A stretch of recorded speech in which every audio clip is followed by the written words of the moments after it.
Hey, hey, hey, Jessica Hayes here, founder of the Lockbox Advantage, and I'm so excited you've decided to join us today for the first part of our 2025 business planning webinar series.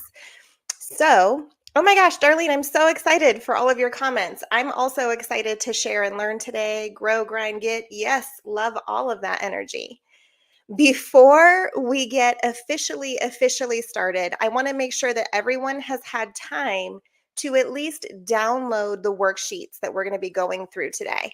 So they should have been emailed to you. And then if you haven't seen them, if you look at the links above my screen here, you can either view the digital workbook, which is going to be like a magazine style, or you can go ahead and download and print.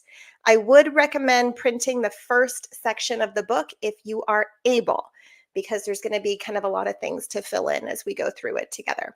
So I'm going to give us just a few minutes before we really get started so that everybody has a chance to be prepared, okay? Lawrence downloaded and printed out. Love that. Thank you for being prepared, my friend. Makes my heart happy. If anyone has questions for me, feel free to load them into the chat. To give you kind of an expectation of what this is all going to look like, today is very much about goal defining for your 2025. We're going to dig into your finances. We're going to figure out what it is you want to achieve. And then tomorrow is going to be more about the how to achieve it. So today is goal setting. Tomorrow is planning for goal achieving. Hopefully that makes sense. If at any time you have questions about what it is we're going through, type them out and put them into the chat. I may not see them live, but I'll make sure before we wrap up that I'll go through and answer any questions that you guys have. And with that, I am going to go ahead and start sharing my screen here so that we can get started. Here we go. All right, guys. So I'm just going to go through this workbook the same way you are going through it. We are not necessarily going to go completely in order, and we are certainly not going to read line by line. But what I would love is for this workbook to become a resource for you throughout the rest of the year and kind of a point of reference as you remember, like, oh, what is it that we were supposed to do? Or what was the calendar? Or how should I say that? There's a lot of content in this book, and it's really meant to be a resource for you as you move forward. So, first, like I said, we're going to really figure out what your goals are. And I want you guys to be super honest with yourselves as you work through this process with me. Nobody's going to know what you wrote down or what you say, but it's going to be very, very important that you have clarity over these 4 questions. So, this first question in the top left corner here, what is going right in your business? And I think this is a really important question because we often focus on all of the negative, especially with the way the market has been kind of funky in the last 24 months or so. I want you to really focus on what is going exactly right. So I'm going to give you some time to kind of fill this out and write this down. Are you somebody who's very consistent with your prospecting, with your CRM management? Are you really dialed in for your transaction processing? What are you doing that you are especially proud of? Do you provide excellent service to your people? Do you always go the extra mile? Do you consistently get 5-star reviews? Like, what is it that's happening in your business right now that you know is A plus? Give it a minute.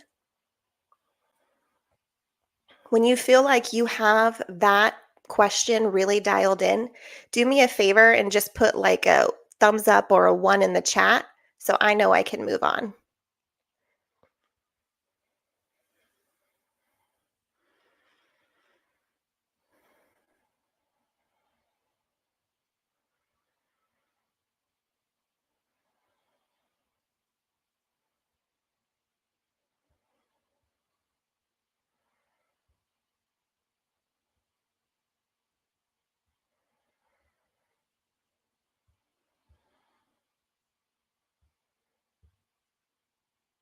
All right, I'm getting my first ones. I'm going to go ahead and move on. Feel free to keep writing. It is okay to stay focused on where you're at. So, the next question I want you to answer as we go through this sheet here is, what are the things I know I need to change? And this is super important, you guys, because I feel like there really is not a magic pill in this industry. I feel like for the most part, we all really know what we're supposed to be doing. And for whatever reason, we're not doing it consistently, right? I think I hear this story all the time with my coaching clients. Like, I know I'm supposed to make 14 contacts a day. I know that I'm supposed to maintain my lazy river and follow up with my past clients. I know that I'm supposed to make sure that everybody makes it to my post close follow up plan. And for whatever reason, one thing or another, that execution tends to break down. For the record, it's usually not a lack of care. It's very often a lack of systems. But whatever the reason, write down the things that you know you want to change in 2025, that you genuinely know in your heart of hearts will increase your output next year. And again, be honest with yourself. Nobody else is going to see this. For a lot of agents, I bet it is like, hey, I actually am not consistently making my 14 contacts a day. I know that I'm supposed to, but I just have not made that a priority. Or, gosh, I'm so busy working in my business that I'm not really working on my business. Whatever that truth is for you, write it out. And again, I'm going to kind of take a step back and let you guys get this messaging together. When you are done with this section, do me a favor and type a 2 in the chat so that I know I can move on to the next portion.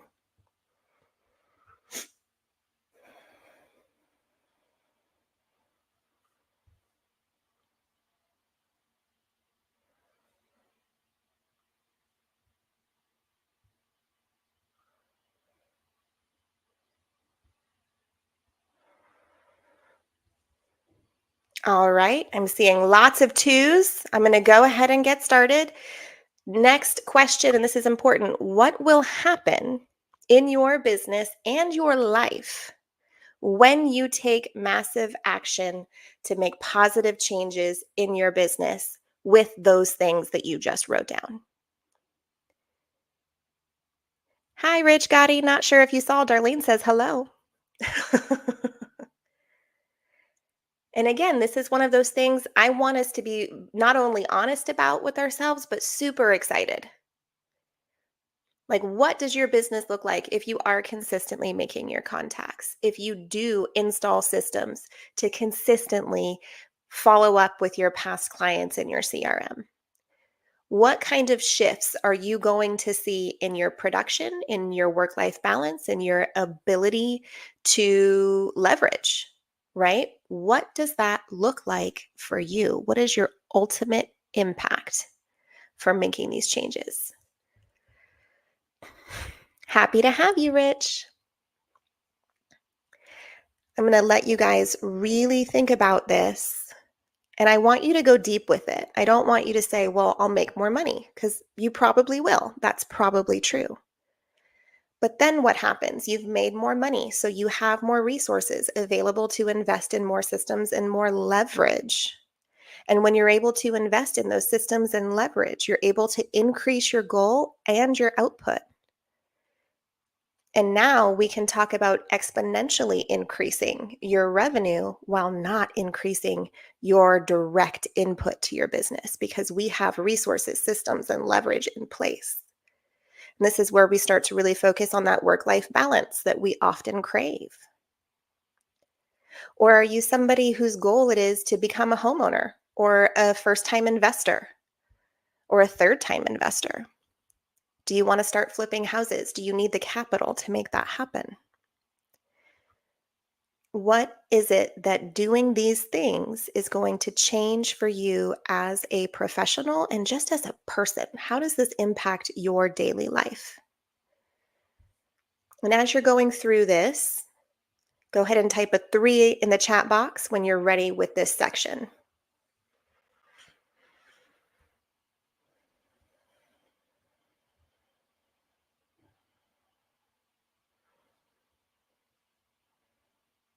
All right, I've got my first 3s. Looks like they're coming on in. I like it. Now, this is kind of a harsh way to end, but it's important for us to answer this question for ourselves. The final question on this page: what will happen in my business and in my life if I don't make these positive changes? And this is a really tough question for a lot of people, but the truth of the matter is, what got us here, where we are right now, will never get us there where we're going. So if we continue on this same path that we're on, doing these same exact things, what does that mean for your business and your quality of life? Not to end on a negative note, but I think it's very, very important for us to understand both what we have to gain and what we stand to lose. So I'm going to give you some time to write through that. And when you're ready, do me a favor and type a 4 in the chat.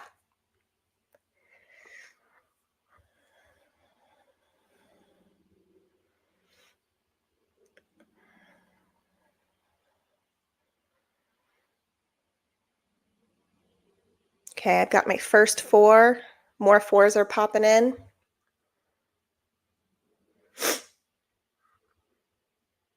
Still got a few people. I'm going to give it just a moment for a few more 4s here. All right, I think we're good. So this next worksheet, you guys should all have this worksheet, but I want us to go through it because there are so many of us that unfortunately really do not have a solid grasp on our profit margins as business owners in the real estate field. So I'm going to go ahead and zoom in. I know that it's nice to be able to see the whole page, but I think it's even better to be able to read the words. So I'm going to zoom in so that we can really look at your expenses. And this is important. I'm going to go ahead and fill out kind of a mock version as we go through this so that you can kind of see what this all looks like. I want us just to write out what our expenses truly are. Okay? Association dues. Let's say for a moment that your association dues are $1,000 a year. So we're going to go ahead and put that in the box. Let's say your MLS dues are $600 a year. We're going to go ahead and put that right into this box. Lockbox, rental, and access fees. I think where we are, those are about $150 a quarter. So I'm going to put $600 into that box. Your licensing and CE fees, your continuing education. Depending on where you are, a lot of times your association will offer plenty of CE credits free of charge, which is fantastic. You're still going to have to renew your license on a consistent basis. I'm going to assume that it's probably not super duper expensive. We'll say about $150 a year. Okay. Listing preparation. So how much do you spend personally in preparing your listing for sale? Do you pay people to come stage it? Do you pay people to clean it professionally? Do you pay people to clean up the landscaping? Are there painters involved? Is that something that you normally pass along to the seller? Is it something that you cover? Whatever that number is for you, and this is not advertising, this is just listing preparation, we want to put that number right here. I'm going to assume if it were me, I probably spent around $350 per listing. And I think that's a fair preparation number. Now we're going to go to listing advertising, which is something completely different, right? When we talk about advertising, we're talking about your photos, your videos, your drone imagery, your 3D Matterport, your social media ads, your print advertising, your direct mail campaigns, your professionally printed flyers and brochures, the amount of all of the collateral that you create for each listing. Now, for me, that would be about $1,000 per listing. It's a lot of money. Now we talk about brand awareness marketing. This is any kind of marketing and or advertising that you do that is not directly associated with a listing. So if you sponsor the local PTA, if you have your face on a grocery cart somewhere, if there's something that you're doing that you are investing in, if you have ongoing social media ads, soliciting people for first-time home buyer seminars, all of that would be brand awareness marketing. And how much are you investing in that? I'm going to say maybe $1,500 a year. Solicitation marketing, very, very similar. This is one of those things where you're going to say, okay, click here to get the value of your home, where you are trying to generate hand raisers. Any ads that you would run around deal of the week here, that would be a solicitation marketing piece. Personally, I would have less money invested in this. For me, this would probably be around $500 a year. Whatever that number is for you, go ahead and write that out. Now, your brokerage splits and fees. Now, this number can vary widely, right? Just totally depends on what brokerage you're at. We've got some brokerages out there that are $27,000 to $30,000 caps. We've got some brokerages out there that are just pure 100% brokerages with small fees per closing. Whatever the number is for you, you're going to want to write that in here. So I'm going to go ahead and write 12,000. That's what it would be for me. And then your errors and omission insurance. For some brokerages, that's going to be included in your splits and fees. For others, it's not. If this is something that you pay outside of your brokerage split, you're going to want to mark that here. For most brokerages, it's going to be anywhere from $800 to $1,200. I'm going to go ahead and put in $1,000 for the sake of this. Now, taxes. This is a big deal, particularly in our industry, because we are not notoriously detail-oriented business owners. We are entrepreneurial spirits. We get excited. We fly by the seat of our pants a lot of the time until April 15th comes around and the tax man comes to crack us into shape. Your life will be easier if you plan ahead with your taxes. So, that being said, we are going to calculate your tax number. For me, I would always recommend that you look around 32% of your net income. So we're going to look at your target gross income. We're going to subtract all of these expenses, and we're going to take 32% of that. And I say that because for me, it makes sense to budget about 25% for my federal, and an additional 7% or so for my state. You are going to need to do some research for yourself to figure out what that number looks like for you. I'm not going to completely fill this out because I don't yet know what my net income is going to be because I haven't finished this worksheet, but it is important that we keep that in mind. We need to figure out our taxes. Client gifts. Let's say you have a budget of, I don't know, $75, again, times your number of closings. And we're going to figure out these number of listings, number of closings very shortly here. But just for the purpose of this exercise, let's go through and figure out what your budget is per closing. I know a lot of you are probably spending way more than that. A lot of you are probably giving home warranties. That's a very popular closing gift. That could be anywhere from $400 to $700, depending on the home and the company, right? So whatever that looks like for you, put that number in here. Events is a big one. So a lot of us like client appreciation events. How much money are you personally spending on those events every single year? If this is not something you do, it is 100% okay to put 0 here. But if this is something you do, it's very, very important that you budget accordingly. particularly if you're not somebody who's going to get a lot of sponsorship, right? A lot of us are very good at getting sponsorship dollars. We don't put a whole lot of our personal money into these events. That's not always the case. So put whatever number is realistic for your business here. I'm going to say probably $2,500 would be realistic for me in terms of personal investment after our sponsorship dollars are considered. Client retention investments. What I mean by this is the many, many times we make the one off decision to credit our client in some way for some reason, whatever the case may be. I wish this wasn't a thing, but in our industry, it often is. You're $2,000 apart and you just want to get the deal done. You and the other agent get together and you say, okay, we're both going to kick in $1,000. We're going to make this happen. Happens all the time, does it not? Do you have a budget for that? That is my question. Whatever that number is for you, you should be accounting for it. I would hope that it's not a huge number. I would hope that this is something that happens very rarely for you. But just for the sake of argument here, I'm going to go ahead and put in $2,500 a year. I'll say that's probably what I'm doing there, okay?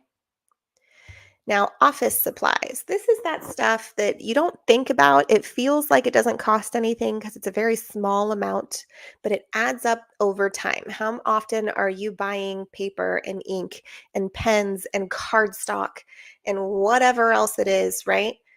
Those types of things cost money. How much are you spending? I'm going to say I probably spend about $500 a year personally. What you spend may be more, maybe less. Tech tools. This is where I get in trouble because I get distracted by the shiny new thing when it comes to technology, and it can be very, very expensive. But really be honest with yourself exactly about what it is you are spending. So if you have a CRM that you're paying $100 a month for, that's $1,200 a year right there. If you're paying $20 a month for ChatGPT, if you are paying, and I bet you are, by the way, you forgot about that, didn't you? If you're paying for any sort of platform, right? Are you editing photos in PicMonkey? Do you have Pro Canva? Are you somebody who, I don't know, pays to have a little chat bot on your website? Do you pay a premium for that? Do you pay for separate web hosting? There's a lot of different things that we pay for, and very often it's $5 a month here, $10 a month there, $20 a month here. We forget to really aggregate those numbers and calculate exactly how much we are spending on tech. It's a lot, I'm sure. For me, I hate to say this, but I did go and look at my number. It's about $987 a month. I probably should change that. I also probably won't because I love my technology, but be honest with yourselves. Or excuse me, 987 a month. So let me do the real math on that. So that is $11,844 a year. Oh my gosh. Well, it is what it is. Being honest. Okay, now let's talk about hardware and devices. So, are you somebody who gets a new phone every year? Do you get a new laptop every other year? Are you somebody that gets a lot of different tablets, right? Your hardware, your devices, your lights, your special camera, your props, all the physical things that you need to do your job. How much are you spending on that every single year? I'm going to say for me personally, it's probably about $500. So go ahead and figure out that number for yourself. Now we've got to look at vehicle expenses. Now, I am a huge fan, and I already wrote this in the worksheet earlier. I'm a huge fan of QuickBooks Self-Employed. I do not have an affiliate program with them. I am purely suggesting it because I think it's a really helpful tool. But one of the reasons I like it so well is that it does have an automatic mileage tracker. So it will sense when you are driving and it will log that drive. And what will happen is you'll have a log of your drives where you can swipe left if it was a business drive or right if it was a personal drive. And it's very simple to just kind of swipe left and right and really track your vehicle expenses, which is great. Vehicle expenses is a tricky one for me. I don't do a lot of driving for my job, so it's actually going to be zero. But for most of you out there who are showing properties every day, your vehicle expenses are in fact write off, and tracking mileage is probably the simplest way to maximize that write off for you. So, leveraged support. Do you have a virtual assistant? Do you have a marketing assistant? Do you have whatever kind of somebody who is there to help you? Do you have a showing assistant? Um, oh, I am talking about QuickBooks Self-Employed, Darlene. What products are you talking about for vehicle expenses and mileage? QuickBooks Self-Employed. I cannot say enough good things about this product. If you are an NAR member, it's $60 a year, and it's A plus. It is an A plus platform. It will automatically sync with your credit cards, with your bank accounts, whatever accounts you choose to sync it with. And you can have it remember your categories. So if you know that that Staples order that you have on repeat every quarter is always going to be business, it will automatically say, okay, this is the quarterly Staples order. We know this is business. We know that it's, this type of expense, and it will automatically categorize that for you. Now, on the flip side, for things that are not automatically categorized, same thing. You just swipe left and right. It's business, it's personal. If it's business, you'll get a little pop-up that asks you what category it fits into, and then it will create a beautiful report for your tax accountant that allows you to file your taxes on time. Wouldn't that be great? So I'm a big fan of QuickBooks Self-Employed, absolutely. Now, when I talk about leveraged support, what kind of investments are you making in terms of assistance and whatnot? So for me, unfortunately, that's more than I want it to be, but we'll say about $12,000 for the year. And then coaching. Obviously, we're a coaching company. We believe in coaching. I have a coach. I think he's pretty phenomenal. And I coach lots of people. I like to think that we help them out as well. So, whatever your budget for coaching is, you're going to want to put that number in this box. I'll let you work that out for yourself. I'm going to put in my number. It is what it is. Now, if you have other expenses that are just not included here, if there is something extra that you know you do for your business, if you pay rent for a space, write that in here. Okay? Lots and lots of stuff. So we're going to come back to this sheet after we figure out your income, your goals, and your targets. Are you guys ready for me to move on? If you're ready to move on to the goal conversation, do me a favor and put a 1 in the chat.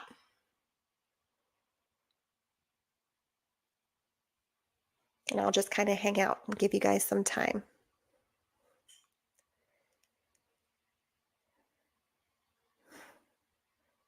All right, good, good. I'm getting some ones. Fantastic, fantastic. All right, so let's talk goals. With that in mind, now that we've spent all that time really thinking on the amount of expenses that are associated with our business, keep in mind we're only retaining usually around 40% of what we actually generate. So, what is your target net income? Net income, meaning after all of those expenses are accounted for, what are you hoping to pay taxes on, right? Um, Think about that. For the sake of simple math, I am going to put in $100,000 into this sample worksheet. But whatever that number is for you, go ahead and do me a favor and write it out here. Well, Rich, I see your question. When you say hoping, I guess what I should say is planning. What is the number that you know you need to generate in order to live the life that you want in the next 12 months? And what we're looking for is not your revenue, but your actual take home pay. What amount of money makes life very, very simple? And that's the number that should go up here. Because if we don't have that number here, the rest of the plan doesn't work. It was a joke about hoping to pay taxes on. Well, I got to tell you, I'm happy when I have a big tax bill because it means that I did A-okay. I had my fair share of refund years as a young lady. Glad that those days are behind me, quite honestly.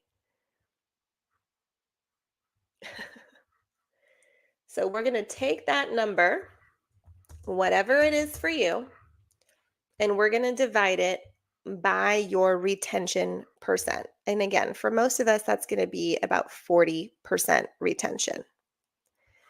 So when we take that, I'm actually going to show my calculator here. We're going to take that number and divide it by 40%, which is 0.4. And now we know we need to gross $250,000. So your GCI for 100,000 will need to be 250,000. And we're going to take that GCI number, that 250,000, and we're going to figure out what your average commission dollar is. So for again, just the sake of simplicity, I'm going to assume that in my market, the average commission dollar is $10,000. And that will mean that I need 25 units. Pretty easy math there. Really do take the time to figure out what your average commission dollar is. So if what's your average price point times your personal average commission rate, and use that number in your worksheet. And once we know that we need X number of units, in the example it's 25 units, we're going to figure out how many appointments we need to have in order to close those 25 units. Now, I like to tell people that you should plan to close only 1 out of 3 appointments that you go on, even if all 3 people say yes to you. Because we know in this industry, not everybody who says yes ends up performing. It's a thing. Now, if you are a brand new agent, I would actually recommend that you look at a higher number, say maybe 5, because it does take time to get yourself into a position to consistently close at a high rate. For the sake of this exercise, I'm going to go ahead and say 3 appointments held to a unit. And so now we know I need to have 75 appointments held over the next 12 months. So now when we look at our 75 appointments held, we need to figure out how many conversations do you need to have in order to book 75 appointments. For most people, this is going to fall around 20 conversations per contact if you are talking to your sphere of influence. If, however, you are talking to strangers, that number jumps up to about 40. For a lot of folks, they say, I'm going to do both. I'm going to assume somewhere in the middle and we'll say 30. If you are a newer agent, I would highly recommend you budget on the high side at 40. But you've got to be honest with yourself about what your conversion rates look like. If you are somebody who is already a member of the commitment club and you know your exact conversion rate, please put those numbers in here. That will make your life easier, I promise. And for the sake of this exercise, I'm going to go ahead and say 30. We'll put it right in the middle. And so we're going to take our handy dandy calculator. We're going to take that 75 appointments that we know we need to hold times the 30 conversations per each appointment. And I know I need to talk to 2,250 people in order to book the appropriate number of appointments. Now, this is where people start freaking out. They freak out because that looks like a really big number. I want you to immediately calm down because that is for the year and it's going to be okay. But what I love about this math is that this is something you should always come back to. What the biggest challenge is for so many people in prospecting is the fatigue of constant rejection. I want you to understand that getting rejected 29 times in a row is success.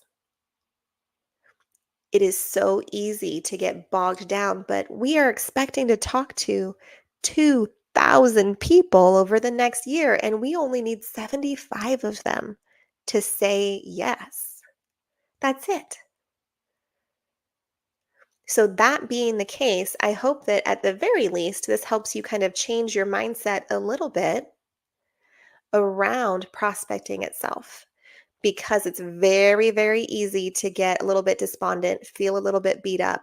Sometimes people even start to feel like they're failing when they're not. They're 100% on track with their goal, and that becomes critically important. So as we look at this, say, okay, I need 2,250 contacts for the sake of this example or whatever your personal number is. Now we need to decide how many working weeks exist for you in the next 12 months. Please do not say 52. That's not healthy. Realistically, you're very likely going to take some time off around Christmas time, around New Year's, around Thanksgiving, maybe around your birthday, maybe around Mother's Day or Father's Day, maybe around your children's birthdays. Maybe you just go on a just because vacation once or twice a year.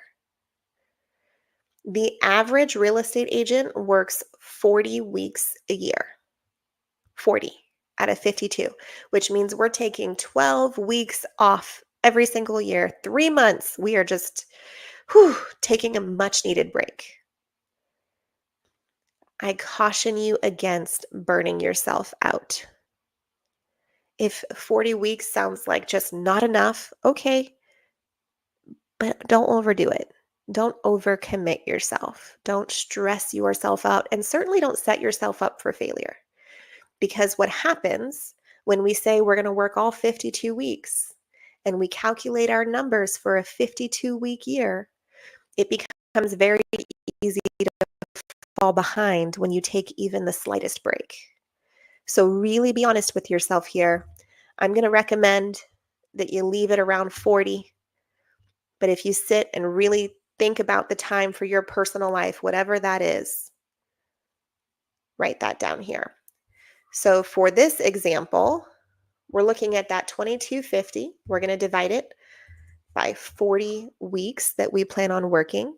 And we've got 56 and a quarter conversations each of those 40 weeks. Now you can't have a quarter conversation, so I'm going to round it up.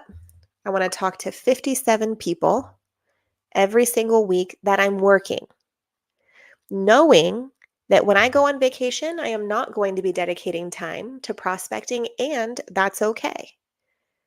That is in line with my plan. So we're going to take that 57 conversations per week, and we're going to divide it by the number of days each week you plan to actively prospect. And what I mean by that is that you are going to sit down in front of your computer and make the calls, or you are going to stand up in the neighborhood and knock the doors, or you are going to be at the open house, welcoming the people in. Or, you're going to go to town center with the cutest dog ever and talk to all the people. Whatever it is that you personally do to get in front of conversation, how many days a week are you going to do it on purpose? This is something that I genuinely believe should be a 5 day a week kind of commitment for you. This should be the number one most important task in your calendar because without prospecting, there's no business. So for me, in the example, I'm going to go ahead and write it out for 5 days a week. We're going to take that 57 number. Let's clear that up and divide it by 5 days a week. And so now I know I need to talk to 11.4 people every day. We cannot talk to zero point 0.4 people. So I'm going to go ahead and round it up to 12 people every single day. I know. Let's see. These are new conversations, not ongoing conversations, right? Yes. Thank you for asking that question. So this is how we define a conversation. Okay.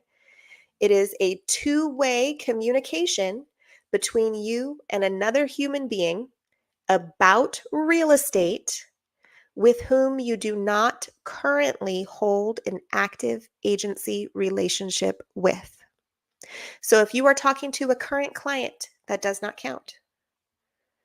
If, however, you're cold calling and you pick up the phone and you say, "Hi, this is Jessica Hayes with Banana Real Estate. I'm just calling to find out if you'd like to sell your home." And they say expletive you and hang up the phone.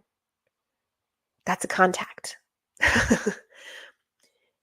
And it's important that you guys realize that because this is what makes people feel like failures. If you have your number, in this case, let's say you're right in line with the sample here. If your number is 12, if you talk to 12 people today about real estate and all 12 of them say, "I'm not looking to make a move anytime soon," that was a good day.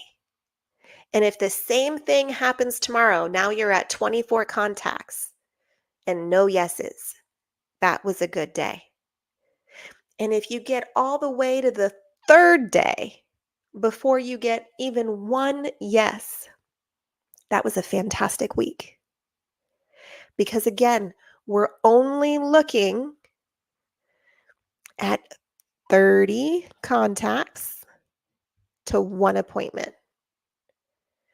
Don't be afraid of rejection. Do not get rejection fatigue. I want you to get excited when you get your no quickly because they saved you time. They saved you time. Fantastic. You have to almost rewire your brain in order to make this number of contacts because what happens is it doesn't feel good to be rejected. And just like it doesn't feel good to touch a stove, what do? We stop touching it. What do? We stop making the calls. We cannot allow that to happen. You have to explain to yourself that having 12 rejections in a day is an absolute win. You must reframe it. And I've told this story many times for those of you that have kind of hung out with us for a while at LBA. This is going to sound familiar, but you really have to create community around this experience. You have to find a way to make this fun. You have to gamify it, my friends. So what we used to do a million years ago, we would go and have circle dial calling sessions. And we would have these calling sessions in a big glass conference room. And we would use expo markers and we would write down the worst things that people said to us on the phone. We would write it down on a window for everyone to see. And everybody had their own color marker. So when you read whatever it was that had happened, you knew exactly who it happened to based on the color of the marker. Why are we doing that? Because at the end of our calling session, a 2-hour long calling session, we know that we're going out for pizza and beer. And the person who had the absolute worst thing said to them does not have to chip in. And that makes it fun. That changes the mentality completely.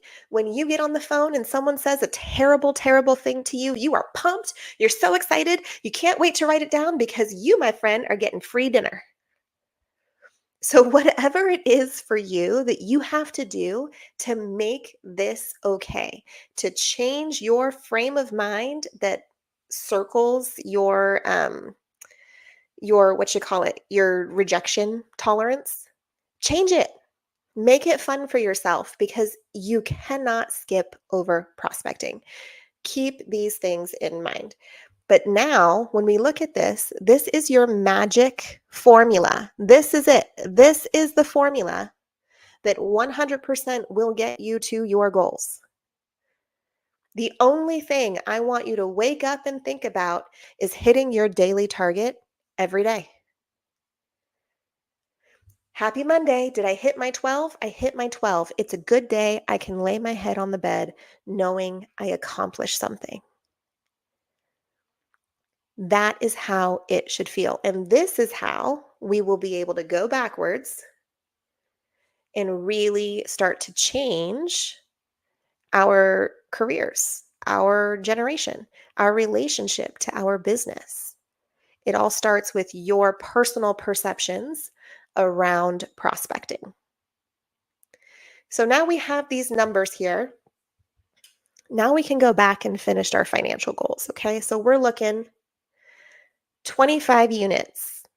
I know I need 25 units. And for most people, you're going to have more buyers than sellers because we have a lot of buyers that are not sellers, and most sellers are also buyers. So let's say that of those 25 people, about a third of them, we'll say 8 are listings, and 17 of them are buyers. So let's go back up here. And so now I know if I'm going to project that I have 8 listings times $350, I know I plan on spending around $2,800 in listing preparation. And I know that plan on spending around $8,000 in marketing. I know that on client gifts, let's see here, we're having 25 closings. I'm spending $75 on each one, give or take. I'm going to be spending around $1,875 here. Oh, golly. It's okay. It's a big number, but it's going to be okay. So we're going to go through this here, and we're just going to do the math.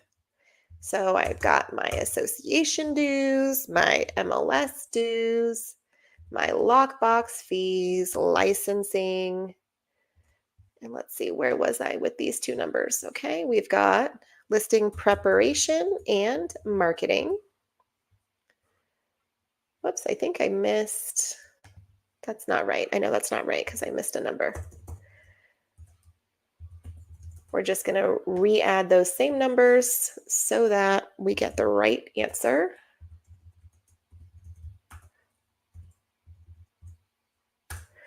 Okay. Now my brand awareness marketing, we said was going to be about $1,500 a year plus $500 a year in solicitation plus $12,000 brokerage split plus $1,000 in my E&O plus how much in closing gifts? $1,875 in closing gifts. Oh man, it's adding up. See, it's pretty gnarly when you look at it. Plus $2,500 in events, plus $2,500 in retention investments, plus a random $500 in office supplies, plus $11,844 in my tech subscriptions, plus $500 a month or a year rather in hardware. I don't have vehicle expenses because I'm completely remote, but your vehicle expenses can be here. Let's say I'm spending $12,000 a year in leverage support and $24,000 a year in coaching. Holy cow, friends, we're looking at $83,869. I'm actually going to leave that up there. We're going to take our gross commission projection, which was $250, minus 83,869. And we get $166,000. Now we need to account for taxes. So, like I said, I generally recommend that people look about 32%. So that puts me at 53,161.92. That's a big number. We're going to put that right here. That is my projected tax liability according to this fun little worksheet that we're working on. Fun or not so fun, depending on your attitude towards it.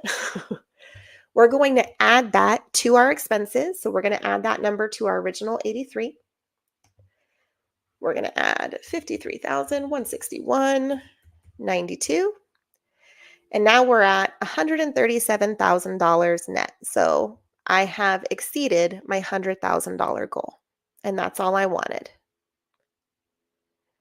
Are we on the same page here? Are you guys getting numbers that are about in line with what we're looking for? Give me a 1 in the chat if we have a good understanding of the finances, or feel free to ask questions if you are not totally clear. Okay, I got a yes. I'll take it. Getting some ones. I like that. Perfect. So do me a favor. Put in the comments what your daily target is. What is your number?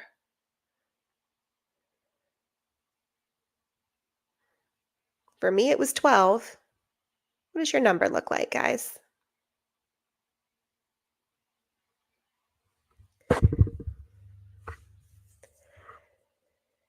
Are we feeling shy? 20 contacts, Lawrence. I love it.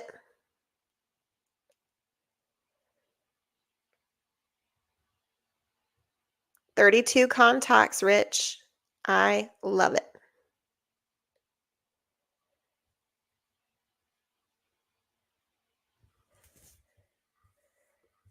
I think we have some shy folks among us, and that's okay. All right, Haley, 38 contacts. Darlene, 15 contacts.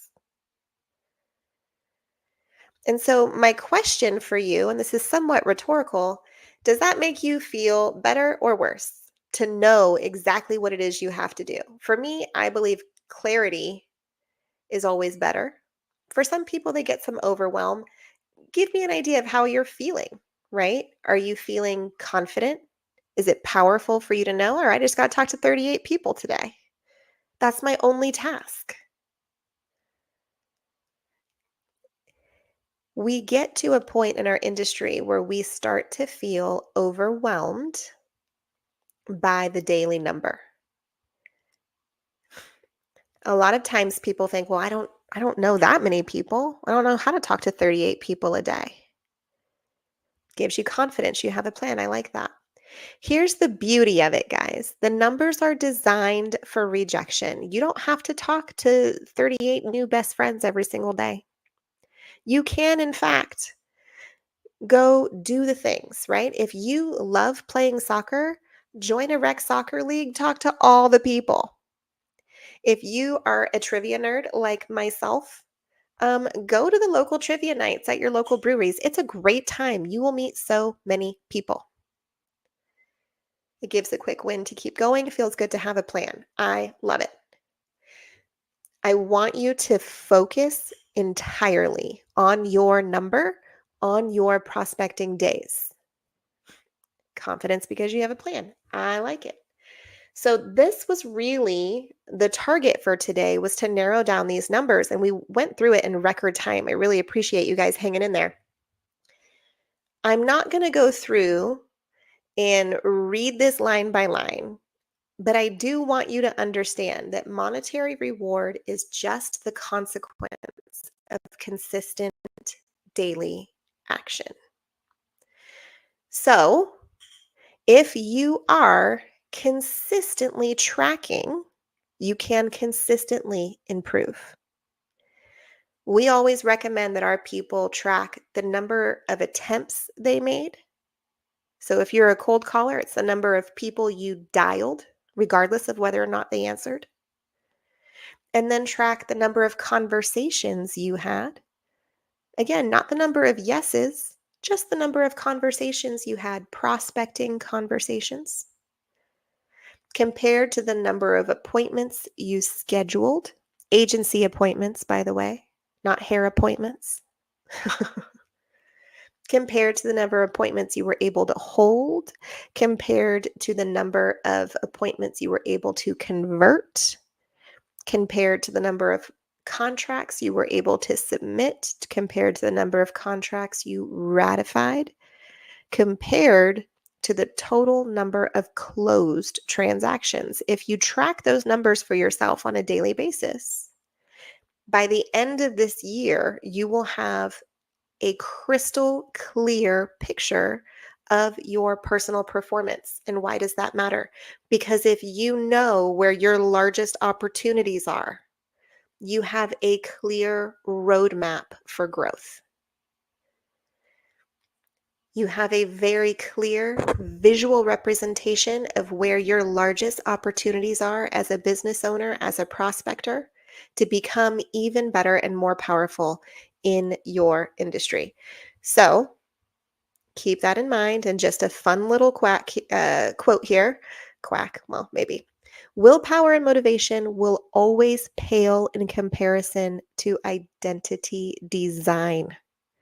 You don't pursue your passions with relentless tenacity because you feel like it today. You do it because it is who you are. And so I'm going to leave you with that for the day. We're going to wrap up early. Thanks so much for participating and hanging in there. Now that we have the goal defined, our conversation for tomorrow is going to be about very clearly delineating and lining out how you personally will achieve your goal. We'll talk about scripts, we'll talk about process, we'll talk about systems, and we will 100% prepare you for the success that you're going to have in 2025.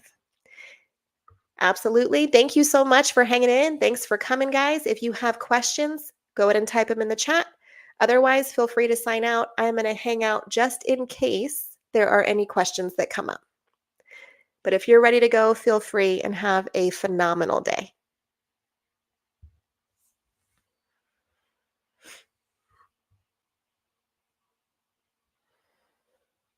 You're very, very welcome, guys.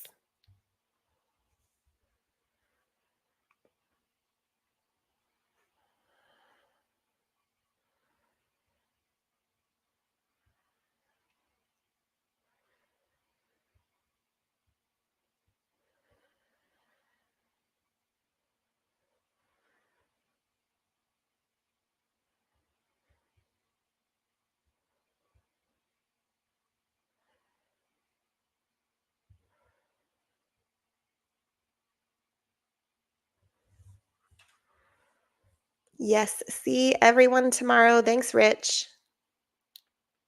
Same link, guys. We'll be on this same page tomorrow.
All right, I'm going to go ahead and wrap it up. It looks like we don't have any questions at the moment.